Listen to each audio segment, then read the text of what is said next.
How's it going, everybody? So today we're going to be doing a read on this. If you've seen my videos before, you'll see that I've already covered this, but I've had a huge issue in terms of my audio. I had a whole uncomfortable mask, and sorry, one second. And you'll see that I had a uncomfortable mask that was a yellow mask, and it terribly muffled my voice. So this time I'm going to reread this book. It's called Boundaries, and it's pretty much a guide to setting up your personal boundaries, your personal no's, and things of that nature from, I believe it's a Christian perspective, but this is the more expanded version. It's from Cloud and Townsend. So I'm gonna just start without any further ado. All right. 6 a.m. The alarm jangled, bleary-eyed from too little sleep. Sherry shut off the noisy intruder, turned on the bedside lamp, and sat in the bed. Looking blankly at the wall, she tried to get her bearings. Why am I dreading this day? Lord, didn't you promise me a life of joy? Then as the cobwebs left her mind, Sherry remembered the reason for her dread. The 4:30 meeting with Todd's third grade teacher. The phone call returned to her memory. Cherie, this is Jane Russell. I wonder if we could meet about Todd's performance and his behavior. Todd couldn't keep still and listen to his teachers. He didn't even listen to Cherie and Walt. Todd was such a strong-willed child, and she didn't want to quench his spirit. Wasn't that more important? Well, there's no time to worry about all that, Cherie said to herself, raising her 35-year-old body off the bed and padding to the shower. I've got enough troubles to keep me busy all day. Under the shower, Cherie's mind moved out of first gear. She began mentally taking off the day's schedule.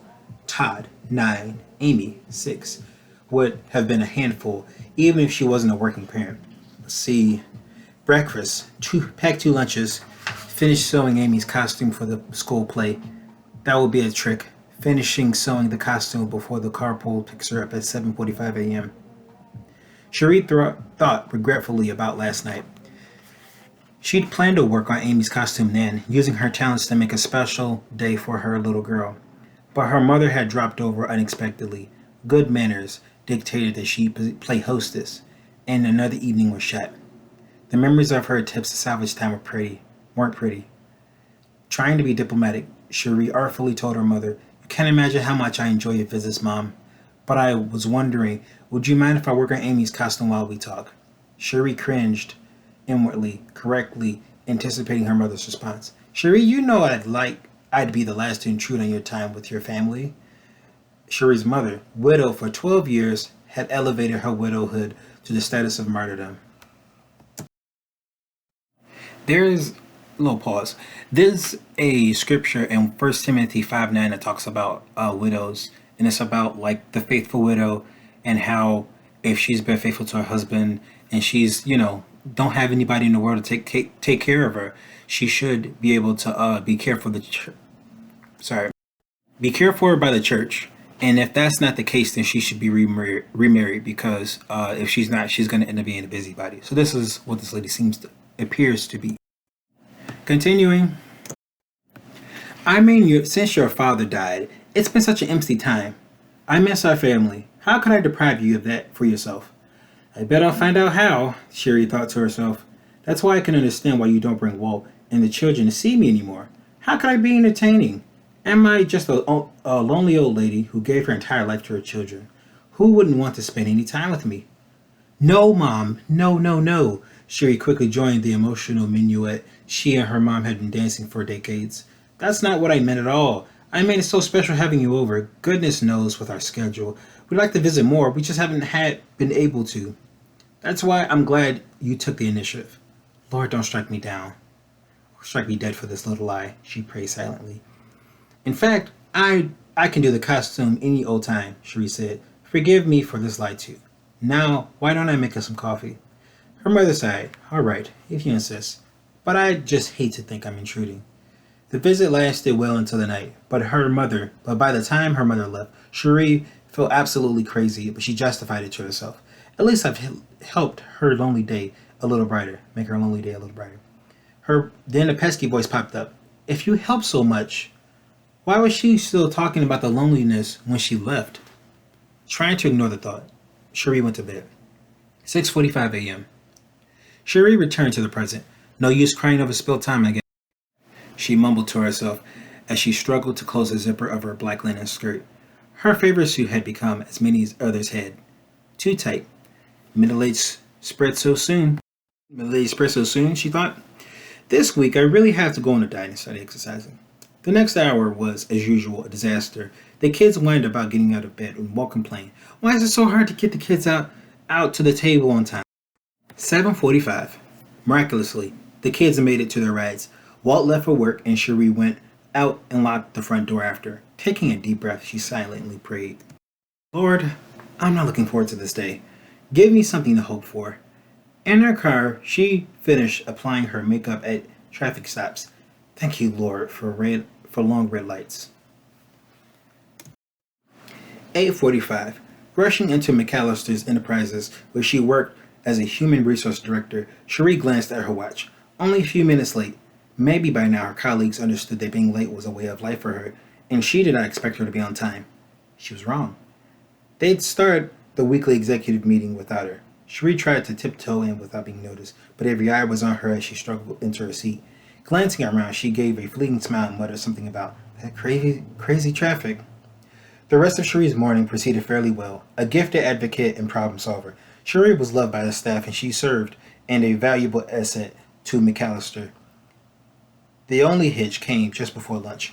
Her phone desk rang. Cherie Phillips? Cherie, thank goodness you're here. I don't know what I would have done if you'd been at lunch. There's no mistaking this voice. Cherie had known Lois Thompson since grade school. Lois was a thin-skinned, perpetually anxious, and always seemed to be in crisis. Cherie tried to make herself available to Lois, to be there for her, but Lois never reciprocated.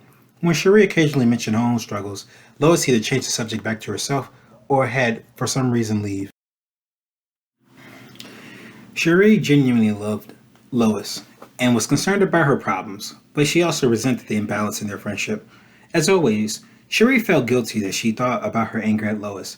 As a Christian, she knew to value the Bible, placed on loving and helping others. There I go again, she would say to herself, thinking of myself before others.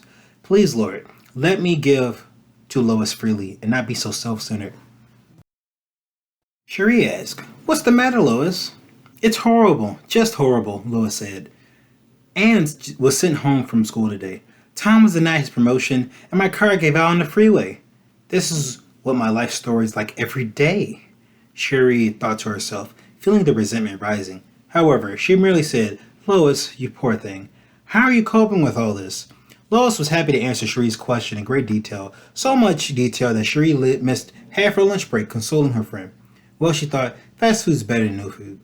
Sitting at the drive-thru waiting for a chicken burger, Cherie thought about Lois. If all my listening, consoling advice had made any difference over the years, maybe it would have been worth it. But Lois makes the same mistakes now that she made 20 years ago. Why do I do this to myself? 4:00 p.m. Cherie's afternoon passed uneventfully. She was on the way out of the office to the teacher's meeting with her boss, Jeff Moreland, flagged her down. Glad I caught up with you, Cherie, he said. A successful figure at McAllister Enterprises, Jeff made things happen. Trouble was, Jeff often used other people to make these things happen. Cherie could sense a 100th verse of the same old song tuning up again. Listen, I'm in a time crunch, he said. I just emailed you a draft of my presentation for the next week's board meeting.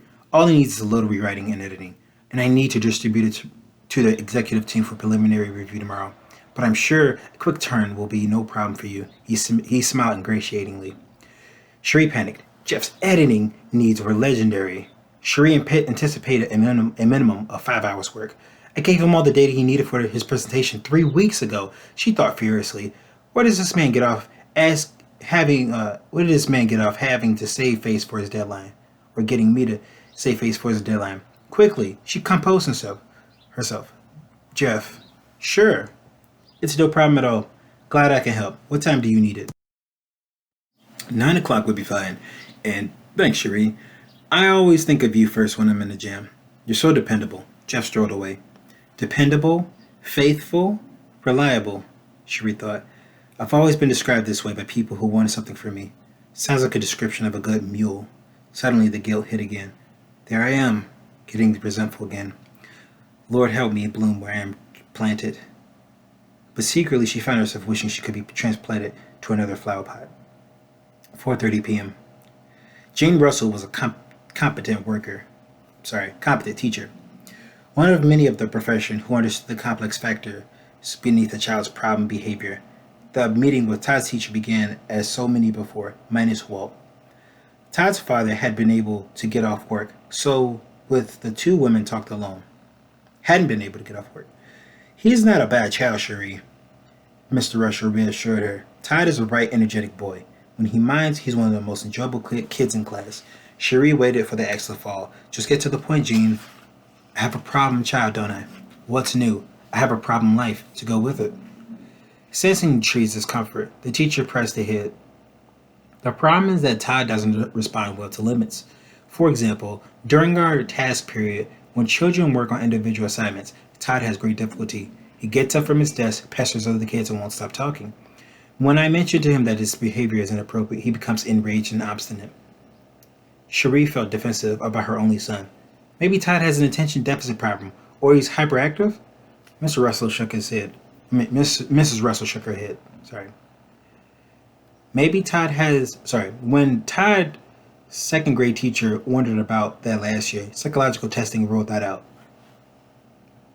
Todd stays on task very well when he's interested in the top subject. I'm no therapist, but it seems to me that he's just not used to responding to rules. Now, Cherie's defensiveness turned from Todd to herself. Are you saying this is some sort of home problem? Mrs. Russell looked uncomfortable. As I said, I'm not a counselor. I just know that in third grade, most children resist rules. But Todd is off the scale. Anytime I tell him to do something he doesn't want to do, it's World War III. And since all of his intellectual and cognitive testing comes out normal, I was just wondering how things were at home. Cherie no longer tried to hold back the tears. She buried her head in her hands and wept, feeling overwhelmed with everything. Eventually her crying subsided. I'm sorry. I guess this just hit on a bad day. Cherie rummaged through her purse for a tissue. No, it's more than that, Jean. I need to be honest with you. Your problems with him are the same as mine. Walter and I have had a real struggle making Todd mind at home. When we're playing or talking, Todd is the most wonderful son I could imagine, but anytime I have to discipline him, the tantrums are more than I can handle. So I guess I don't have any solutions for you. Jean nodded her head slowly. It really helps me, Cherie, to know that Todd's behavior is a problem at home. At least now we could put our heads together on a solution. Cherie strangely felt grateful for the afternoon rush hour traffic. At least there's no one tugging on me here, she thought. She used the time to plan around her next crisis. Kids, dinner, Jeff's report, and Walt. For the fourth and last time, dinner's ready. Cherie hated to scream, but what else worked? The kids and Walt always seemed to shuffle in whenever they feel like it. More often than not, dinner was cold by the time everyone showed up.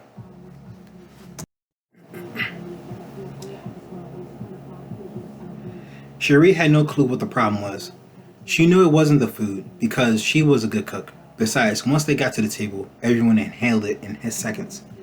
Everyone but Amy, watching her 6-year-old daughter sit silently, picking distractedly at her food. Cherie felt again uneasy. Amy was such a lovable and sensitive child. Why was she so reserved? Amy had never been outgoing. She preferred to spend her time reading, painting, or just sitting in her bedroom, thinking about stuff. Honey, what kind of stuff? Cherie probed. Just stuff. She would be the usual reply. Cherie felt shut out of her daughter's life. She dreamed of mother-daughter talks, conversations for just us girls, shopping trips. But Amy had a secret place deep inside where no one was ever invited. This unreachable part of her daughter's heart, Cherie ached to touch. 7 o'clock p.m. Halfway through dinner, Cherie's phone rang. I'm just going to let it go to voicemail, she thought. There's precious little time for us to be together as a family anymore. Then, as if on cue, another familiar thought struck her. It might be someone who needs me.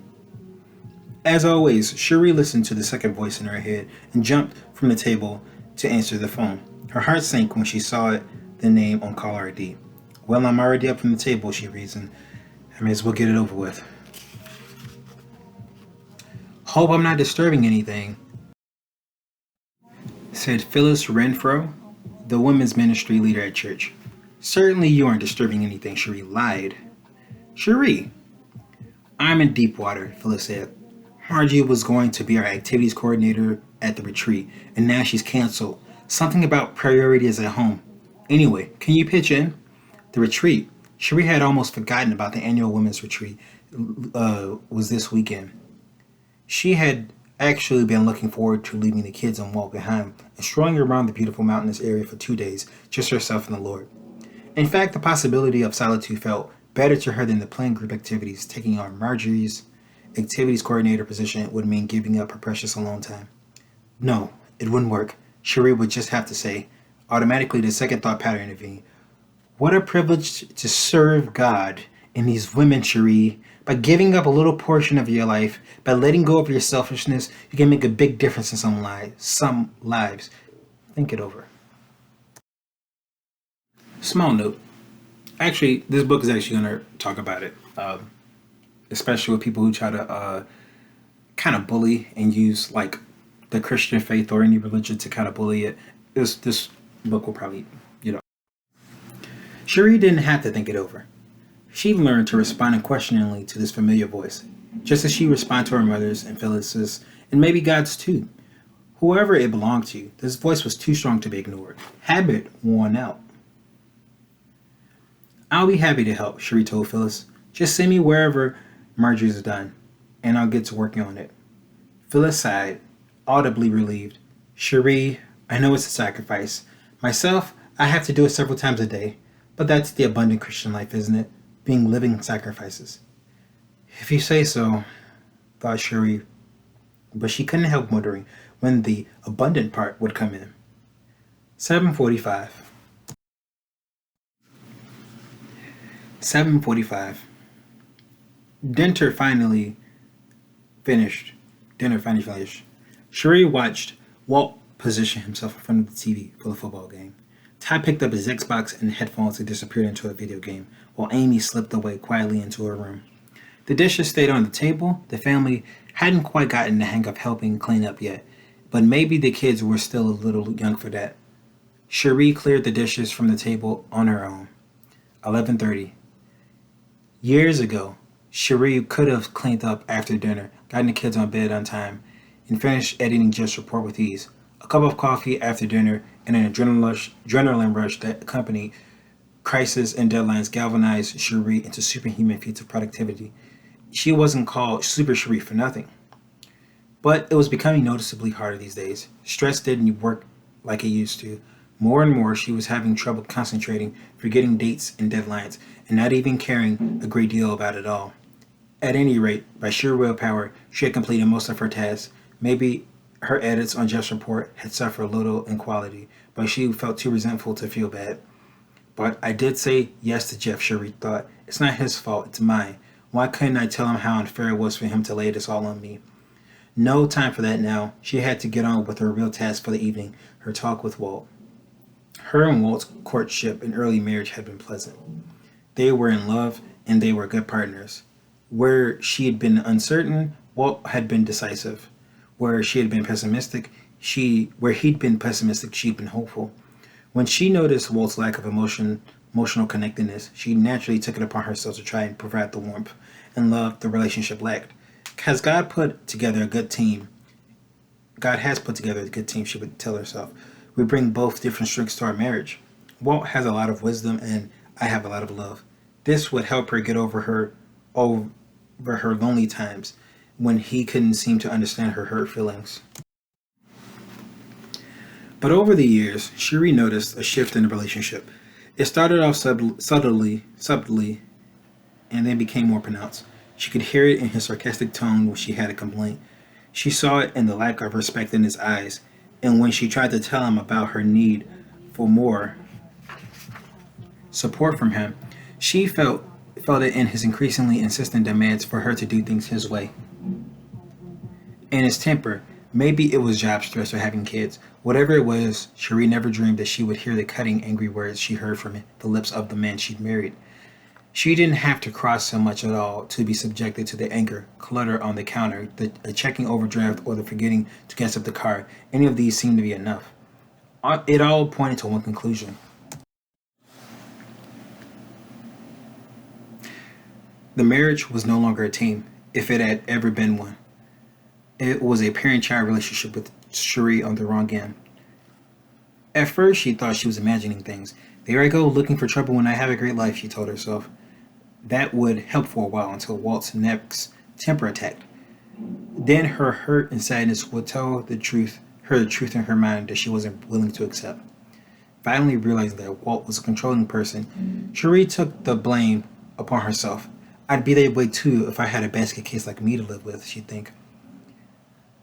I'm the reason he gets so critical and frustrated. These conclusions led Cherie to a solution that she had practiced for years, loving Walt out of his anger. It was a strategy that went something like this. First, Cherie learned to read Walt's emotions by watching his temper, body language, and tone of voice. She became exquisitely aware of his moods, and especially sensitive to things that could set him off. Lateness, disagreements, and her own anger. As long as she was quiet and agreeable, things went well. But the preferences raised their ugly heads when she risked getting her head lopped off.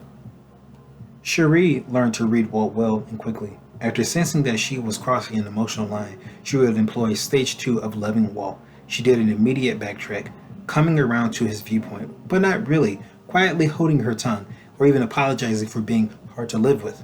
All helped. Stage 3 of loving Walt was doing things for him to show that she was sincere. She might mean dressing more attractively or making his favorite meals. Didn't the Bible talk about this kind of wife? The 3 steps of loving Walt worked for a time, but the peace never lasted. The problem with loving Walt out of his anger was that Cherie was dead tired trying to soothe Walt out of his tantrums. Thus, he stayed angry longer, and his anger isolated her more from him. Her love for her husband was eroding. She felt that no matter how bad things were, God had joined them, and that their love would get them through.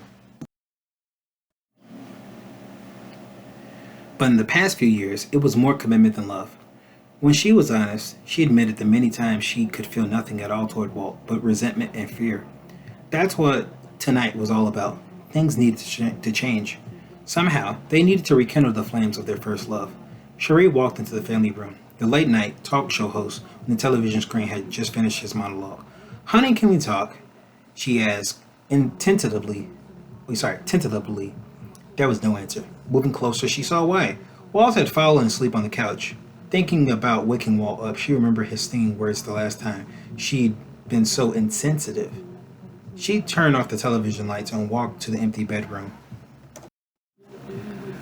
Lying in bed, Cherie couldn't tell which was greater, her loneliness or her exhaustion.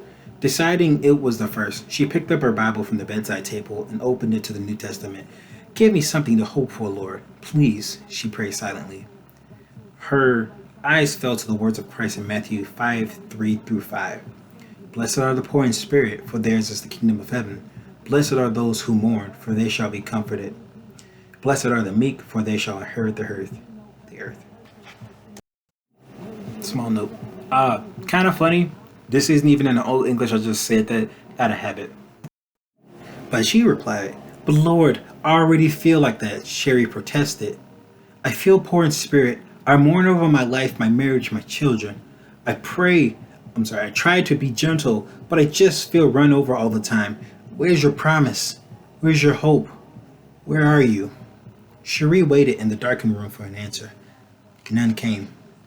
The only sound was the quiet pit-pat of her tears running off her cheeks and onto the pages of her Bible. What's the problem? Cherie tries to live her life the right way. She tries to do a good job with her marriage, her children, her job, her relationships, and her Lord. Yet, it's obvious that something isn't right. Life isn't working. Cherie is in deep spiritual and emotional pain. We can all probably identify with Cherie's dilemma, her isolation, her helplessness, her confusion, her guilt, and above all, her sense that her life is out of control. Look closely at Cherie's circumstances. Part of Cherie's life may be remarkably similar to your own. Understanding her struggle may shed light on yours. You can immediately see a few answers that don't work for Cherie. First, trying harder isn't working. Cherie expends a lot of energy trying to have a successful and meaningful life. She isn't lazy. Second, being nice out of fear isn't working. Cherie's people-pleasing efforts don't seem to bring her the intimacy she needs. Third, taking responsibility for others isn't working. A master of taking care of the feelings and problems of others, Cherie feels like her life is a miserable failure. Cherie's unproductive energy, fearful niceness, and over-responsibility point to the core problem. Cherie suffers from severe difficulties in taking ownership of her life. Back in the Garden of Eden, God told Adam and Eve about ownership. Be fruitful and increase in number. Be fruitful and multiply. Fill the earth and subdue it.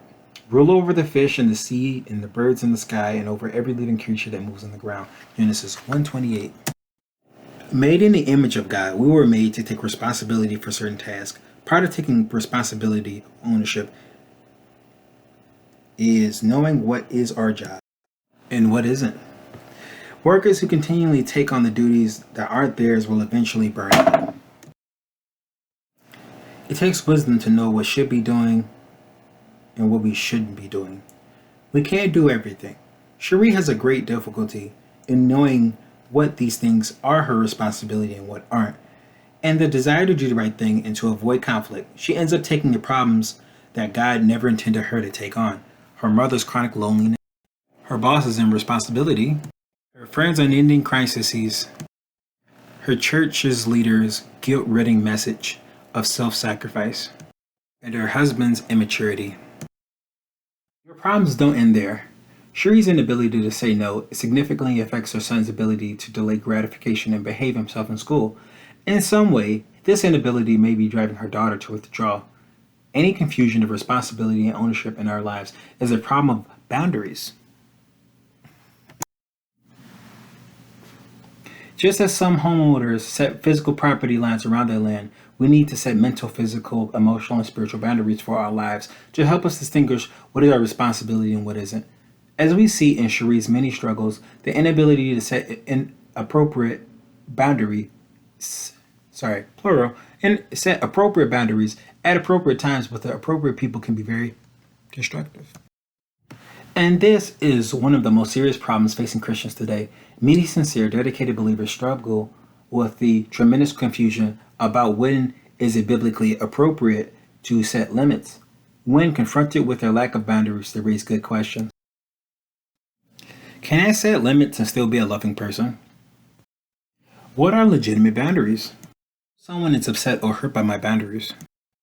How do I answer someone who wants my time, love, energy, or money?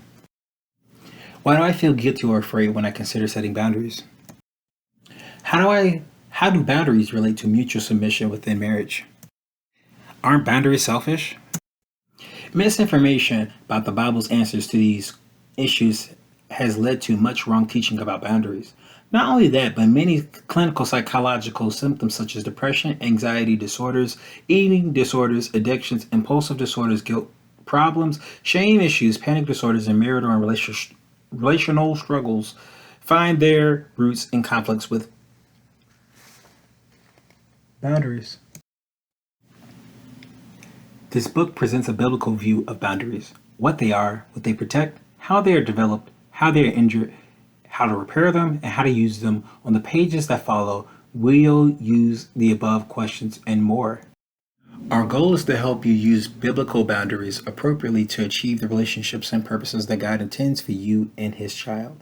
Cherie's knowledge of the scriptures seem to support her lack of boundaries. This book will help you see the deeply biblical nature of boundaries as they operate in the character of God, His universe, and people. All right, everybody, that sets for chapter 1. And let's take a good read into what is the first chapter's title called A Day in a Boundaryless Life. So that's chapter 1. That's a good level of pages. But yeah, got through it. Gonna go for another one. Let's say real soon. I don't have a timeline for this, so yeah. But yeah, thanks. Hopefully you liked it. All right, see ya. Signing out.